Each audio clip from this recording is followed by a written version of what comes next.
Ange, it's great to talk to you, but I know you were keen to speak to the Celtic supporters as soon as you possibly could. Welcome to the club. How does it feel to be the new Celtic manager? Yeah, it's pretty surreal, mate. It's obviously a fantastic and exciting opportunity for myself, and looking forward to getting there and starting work and experiencing the special atmosphere and environment that is Celtic Football Club. You've managed and won titles in Australia and Japan. You've managed at a World Cup. What was it about the Celtic job that made you decide to make the long trip across the world? Yeah, I mean, I think the way some people talk, it is just the other side of the world. It's not another planet. So we're well aware of, the size of Celtic Football Club and the history of it. And certainly growing up in Australia, we were starved of sort of top-level football and anything we could get from overseas. We sort of took in as much as we could, and Celtic were a big part of that. There was a massive Celtic following in Australia, and so I'm well aware of the history and the culture and the success the club's had and what it's been built on. So everyone I've spoken to said the same thing about me. It'll be the experience of my lifetime, and it's an opportunity that was too good to pass up. Tell us a bit about yourself. For those who follow you, they'll know about your huge reputation in Australia and in Asia, and particularly about your football philosophy. You're very much about attacking football. I heard you describe your philosophy as being the opposite of conservative football. That's very much in the DNA of Celtic supporters, so it'll be music to their ears. Yeah, look, I mean, I guess it's something that's easy to say. I think for the most part, that's the kind of football people like to watch. I've had a real passion for the game from a very young age, and it was thrust upon me by my father, and he loved the entertainers. When I was growing up, I had Kenny Dalglish posters all over my wall, mate. And, he always pointed out the players who were entertaining, who were attacking, and that just rubbed off on me. And I knew the moment I started my coaching career that I wanted to produce football teams that, my father would like to watch, which is a basic premise, but that people would love to watch.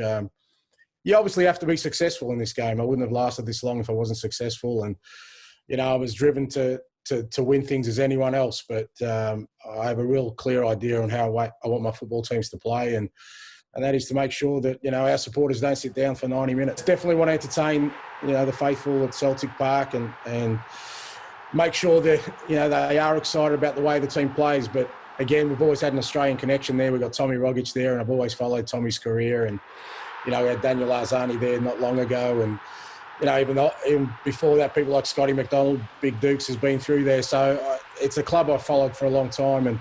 And so I've kind of looked at their performances last year, have an idea of where they're at. And we want to start the season really positively and start with the first game. But, there's no magic formula for that. It's just hard work. And, once I get there, can't wait to get to work with the staff and the players. I mean, that's the exciting bit for me. And my job is to make sure they all realise their potential and hopefully produce something special for the club. And of course, you've got some big games right at the start. You'll be wanting to hit the ground running. What have you been doing in preparation for that? Yeah, I've been in constant contact with, the club CEO, and, me and Dominic have already got a really good relationship going, and he's sort of given me a great outline of where the club's at the moment and what the priorities are from a playing point of view and a staffing point of view. From my perspective, it's, when I get there, I will have done a lot of work anyway, because I really think that, from the moment I sort of touch ground there, I get in amongst and have as much information as possible so that I can make, the best decisions for the football club moving forward. What will your priorities be when you do finally get here? Just, I guess, to get to know everyone and for them to get to know me. I think it's a really important part of the whole strategy is that, I'm going to set us off in a direction. And I've always said people have got to believe in me more than anything else. Anything I say or anything I do beyond that will be fruitless if they don't believe in me as a person. And that'll be my first task, to make sure that, everyone gets to understand me as quickly as possible. And then we start with all facets of the club. The priority is to get this club back to where it should be and where its supporters want it to be. And, from my perspective, as I said, there's no shortcuts to that. We'll cover every base, mate, and make sure that we're ready for that first game. You've also got quite a lot of experience in terms of building talent as well. That's something that's very much important to Celtic Football Club. Is that an area that you'll be looking to build on as you get into the role? Absolutely. I'm a big believer that if you can, produce homegrown talent and players who have come through the club, there's, for the player himself, there's an extra meaning to representing that football club. And I think even to the supporters, because they see one of their own out there. And I think that's very important.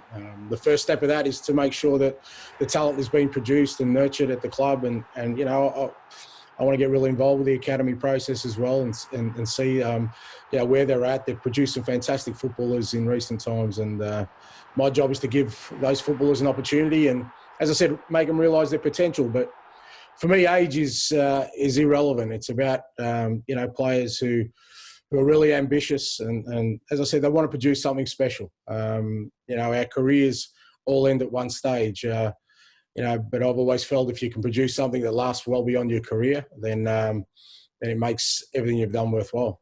What about away from the game? I know the job here will be pretty much 24/7 full on, but is there anything else about Scotland that you're looking forward to experiencing? No, all of it. I mean, that's part of the experience. I mean, as a family, we left Australia, 4 years ago, and we made a decision that we were going to hit the road, so to speak, and wherever that journey may take us. That's the beauty of football. It can take you to all parts of the globe. And, our first stop was Japan as a family. We've enjoyed living here. But yeah, really looking forward to getting up to Scotland. I've been there a few times. I've always found the people are so fantastic up there. And, my wife and my kids are looking forward to moving up there. My wife will tell you, mate, it's just football with me. So she's the one that's going to be exploring the rest of Glasgow and Scotland. But, we're looking forward to it as a family, and I've got no doubt we'll enjoy the experience. Yeah, we can't wait to welcome you and your family here to Glasgow and to Scotland. What message would you send out to those Celtic supporters?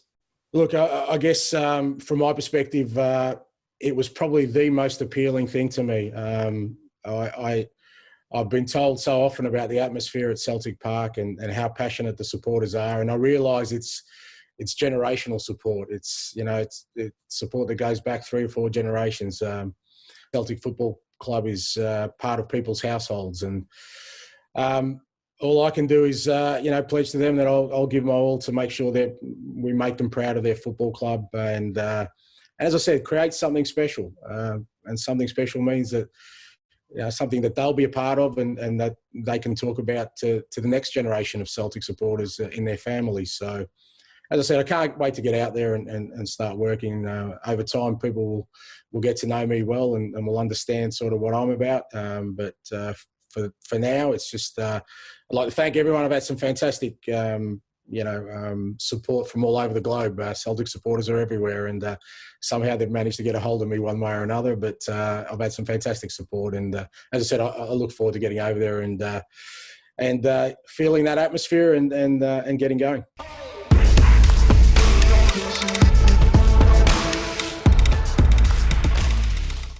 Dom, great to talk to you. We'll speak about the new manager in a sec, but first of all, how's your first few weeks of transition been ahead of formally taking over as Chief Executive on the 1st of July?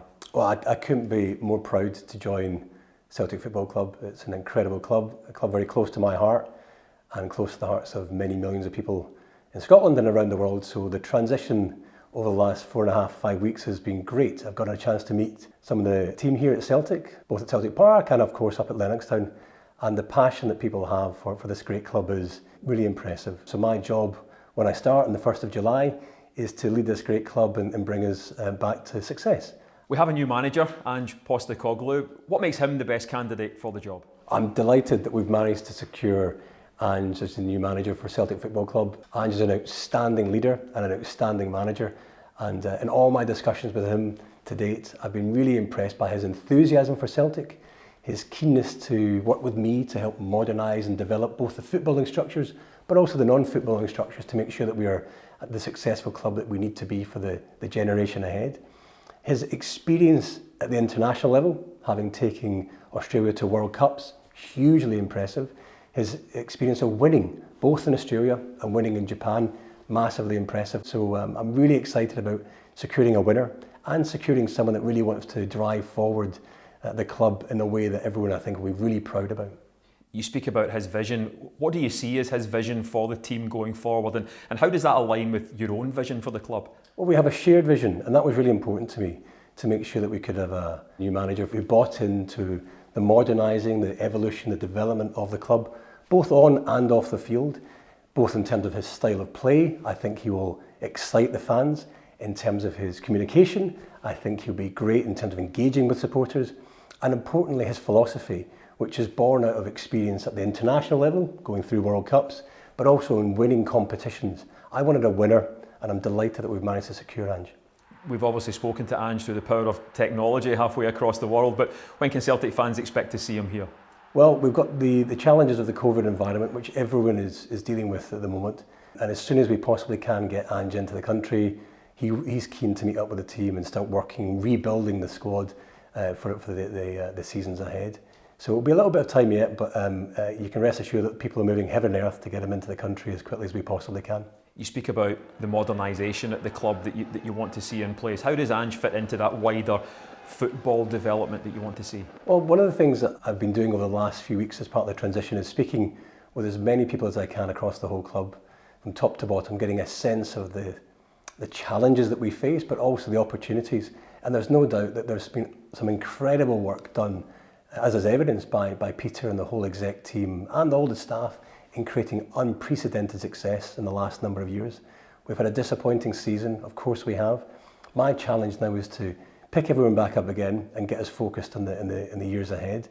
And to do that, like all high performance environments, you need to evolve, whether that's on the football side, whether that's on the academy side, whether that's on the business side. That's my mission, is to make sure we start evolving all the areas that we need to evolve to, and building on the solid platform to make sure this club remains as successful as it deserves to be for the years ahead.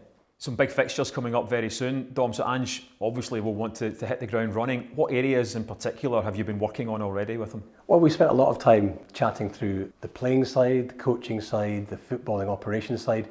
It would be fair to say that his phone's been busy over the last number of weeks, and I'm excited that we are getting information across to him to make decisions and give us some feedback on all the various aspects that you would expect us to be considering ahead of the new season. Talking about recruitment in particular, talking about the plans for the season ahead. So we're very active in that regard. So we know that there's some important fixtures coming up, so we need to make sure that the team is in the best shape it can be. So I'm sure Ange will share more information with the Celtic support as soon as we can. What would your message be to the supporters who, after a disappointing season, are now feeling more positive and ready to welcome Ange? That's a huge thank you to every single supporter that has supported us and invested in season tickets over the last year, and that are doing so again in the year ahead, because there's nothing like being at Celtic Park to enjoy the noise, the camaraderie, the fun of being back in this wonderful building. And the team thrive off that, the coaches thrive off that, and the strength of this club is about unity, and I'm really excited about the opportunity for supporters to get back in and watch and back their team in the season ahead.